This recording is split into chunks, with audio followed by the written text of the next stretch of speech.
Ojo kuwi ngono ora bisa rumangsa. Kuwi ngono rumangsa bisa.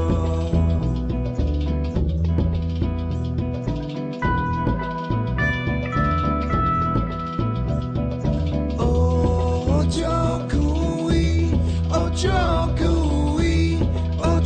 kuwi ngono ora bisa rumangsa. Kuwi ngono rumangsa bisa. Ojo kuwi, coblos saja nomor 1.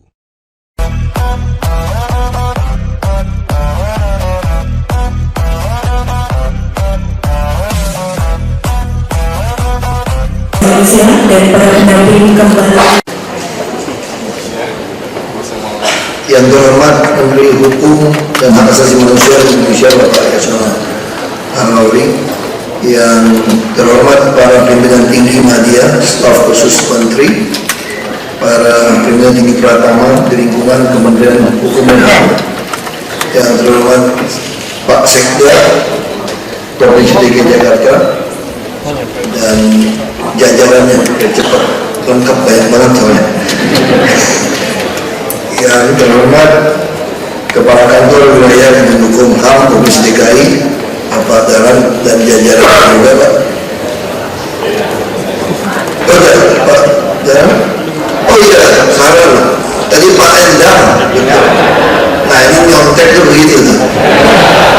Nyontek itu salah tuh Pak. Mohon maaf Pak. Para wali kota, bupati, camat lurah, hadirin undangan semua, assalamualaikum warahmatullahi wabarakatuh. Mohon maaf Pak, yang paling susah itu jadi pejabat ternyata bapak yang terhormat sebetulnya. Kalau yang lain gampang, nggak ada yang susah. Karena nggak perlu terlalu pintar, yang penting ototnya kencang. Kalau ini mesti pakai otaknya apa gitu. Ya, kami pertama-tama terima kasih kepada Pak Menteri dan jajarannya untuk kerjasama yang baik selama ini. Yang kami sampaikan, kantor kami terbuka, bahkan segala peralatan kami terbuka untuk ditugasi apa saja yang Bapak Ibu dari Kemenkumham untuk kami lakukan. Kami punya 318 kantor pelayanan terpadu satu pintu, dan kami juga buka satu rencana untuk membangun banyak apartemen sebetulnya. Jadi Bapak Ibu punya tanah banyak, hanya bicara soal kesadaran hukum ini. Kami juga ingin sekali pegawai-pegawai atau lapas siapapun tinggal di tengah kota Jakarta, supaya kita gampang. Kami bisa kebijakan bagaimana orang yang tidak mampu beli rumah di Jakarta tapi kerja di Jakarta, dia bisa tinggal di rumah. Dan jauh lebih aman kalau saya membangun rumah susun itu, apartemen itu di tanah milik kementerian atau instansi atau TNI Polri. Kalau dibangun di tanah DKI, bisa-bisa saya nggak jadi gubernur lagi, dijualin itu. Bisa 500 juta apartemen, ukuran 3 pakai lift. Nah, sekarang saya lagi bikin sistem. Nah, saya harap kesadaran hukum ini juga bukan hanya kesadaran hukum untuk tertib. Kami sudah punya 5 tertib Pak Menteri. Tertib buang sampah, tertib berlalu lintas, tertib berjualan PKL, tertib hunian, bahkan tertib demo. Kami sedang proses membeli kantor kedubes Inggris di Bundaran HI. Itu akan amannya supaya orang menyampaikan aspirasi. Yang depan Monas dari istana katanya jangan bilang tempat aspirasi di situ. Jadi nama tamannya tuh kami ganti namanya Taman Mandang Istana. Itu gara-gara terjemahan Inggris Palace View harus di Indonesia jadi Mandang Istana. Kalau saya Palace View, wah keren juga kan. Tapi kita kan mesti bahasa Indonesia yang baik. Jadi taman istana. Nah, tentu kami berharap dari jajaran DKI semua kantor lurah harus dijadikan kantor lurah sadar hukum, dan tentu harus juga yang menjunjung tinggi hak asasi manusia, bukan hamburger. HAM ada beda Pak Menteri dan jajarannya, beda HAM dan hamburger.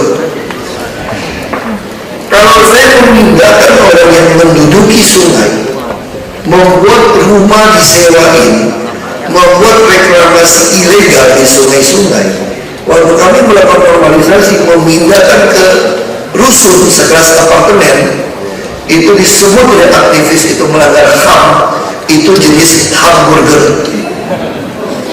Saya bilang langsung saya bilang hamburger, bukan HAM. Jadi orang melanggar HAM, orang datang baik-baik mau minta izin, mau minta rumah, kita usir, kita nggak mau layani, itu melanggar HAM, hak asasi manusia, hak asasi warga DKI. Nah, kami berusaha melakukan yang terbaik. Nah, tentu saja kerjasama dengan Kanwil, bimbingan semua kami butuhkan supaya kita bisa ada menjadi kelurahan sadar hukum baik. Karena lurah sekarang adalah estate manager dan orang tua.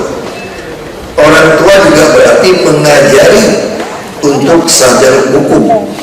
Tapi kalau lurahnya sendiri kadang ngerti sadar hukum, nah ini butuh di training ini Pak. Karena kami juga menyiapkan pemain cadangan banyak ini kan. Kami ada 267 lurah. Kemarin yang mau ikut tes 940 ada masih deh yang mau jadi lurah. Karena semua demen jadi lurah, 30 juta lebih kira-kira mungkin. Orang demen ini jadi lurah, mungkin nanti bisa lebih banyak juga kalau orang-orang yang sadar hukum kita jadi lurah. Itu sombongnya DKI lah, sombongnya begitu. Sebetulnya itu nggak ada yang aneh. Kami betul-betul ingin orang dibayar profesional supaya kerja baik. Ini dalam rangka, saya dulu dengan Pak Menteri ini sama-sama Komisi 2. Saya kebetulan kalau beliau kan banyak terus pada MPR, terus fraksi. Saya ini ditugaskan untuk mengurus undang-undang aparatur sipil negara. Saya timsil, saya juga sama beliau sama-sama anggota pada legislasi. Nah, kami ingin sekali nanti PP yang keluar sebetulnya itu ASN, ada PNS dan P3K, pegawai pemerintah perjanjian kontrak. Nanti begitu PP keluar, lewat eselon itu cuma 1 dibuka orang luar, tapi sampai 2, 3, 4. Sehingga nanti benar 1 juta mau di pensiun dini tidak mau terima PNS lagi, memang arahnya begitu. Kita betul-betul mendapatkan PNS yang terbaik. Nah ini kira-kira, nah kami tentu butuh sekali dukungan, apalagi tentang kelurahan yang sadar hukum ini untuk bisa masuk ke masyarakat. Misal contoh, masih ada masyarakat yang marah kepada kami ketika kami mengusirnya jualan di jalan raya. Itu tanah abang dipetak-petak tuh Pak bayangin. Dipetak-petak, sungai waktu mau diusir lebih galak dia. Nanti sudah proses hukum saja. Ini betul-betul dunia yang kacau kita. Tapi itulah kira-kira tugas Pak Kanwil yang baru. Memang Jakarta agak memusingkan lah.